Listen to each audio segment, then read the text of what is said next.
কড়াইতে সর্ষের তেল দিয়ে দিয়েছি বন্ধুরা, যেহেতু ঝিঙে ভাজা রান্না করবো আজকে। তার মধ্যে দিয়ে দেবো শুকনো লঙ্কা আর দেবো কালো জিরে। আমি এখানে পেঁয়াজ কেটে রেখেছি 3খানা বড়ো বড়ো পেঁয়াজ, প্রায় 2-250 মতন পেঁয়াজ দিয়ে দেবো এর মধ্যে। পেঁয়াজগুলো আমার লাল লাল করে ভাজা হয়ে গেছে। এবার দিয়ে দেবো কেটে রাখা ঝিঙে।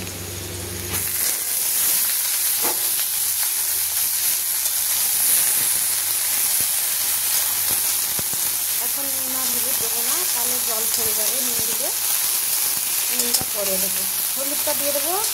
আদরটা হয়ে গেলে নুনটা পরে দেবো। প্রচুর জল বেরোচ্ছে ঝিঙে দিয়ে।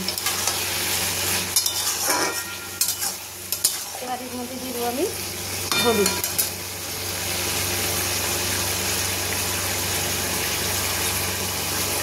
দিয়ে দেবো কয়েকটা কাঁচা লঙ্কা। নুনটা লাস্টের দিকে দেবো, নাহলে এক্ষুনি নুন দিলে আরও জলে পুরো ঘুটে ধোয়া হয়ে যাবে। সেই জন্য নুনটা এখন দেবো না।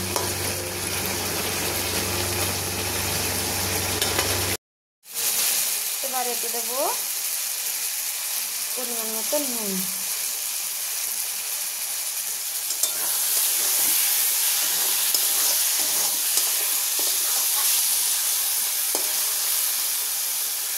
আর দেবো কয়েকটা কাঁচা লঙ্কা,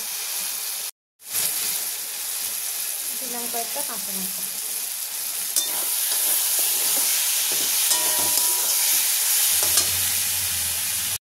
দিয়েছি, তার থেকে তেল বেরিয়েছে। দিয়ে দেবো এর মধ্যে একটু পোস্ত। পোস্ত দিলে কিন্তু ভালোই লাগে খেতে, তাই আমি একটু পোস্ত দিয়ে দিচ্ছি।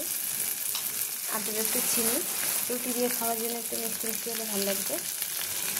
দিয়ে দিলাম চিনি।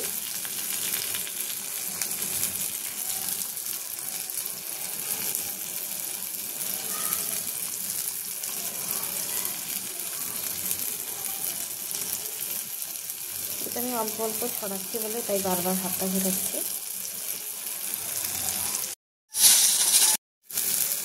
পোস্তটা ভাজা হয়ে গেছে। এবার আমি আবার এর ভিতরে মিশিয়ে দেবো, আবার গ্যাসটাকে জোরে করে দেবো। জলগুলো শুকিয়ে নেবো 5 মিনিট আগে।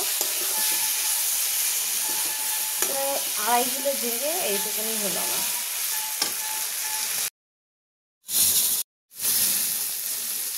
পোস্তটা দিয়েছি, ভালো লাগবে দেখতে। আমার এবার ঝিঙে থেকে জল ছেড়ে দিয়েছে, তেল ছেড়ে দিয়েছি। আমার ঝিঙে ভাজা হয়ে গেছে, এবার নামিয়ে নেব। তেল ছেড়ে দিয়েছে মানে ভাজা হয়ে গেছে, তেলগুলো বেরিয়ে আসছে। এবার নামিয়ে নেবো, হয়ে গেছে। তোমরা এরকম ঝিঙে ভাজা করে রুটি দিয়ে খাবে, ভালো লাগবে খেতে।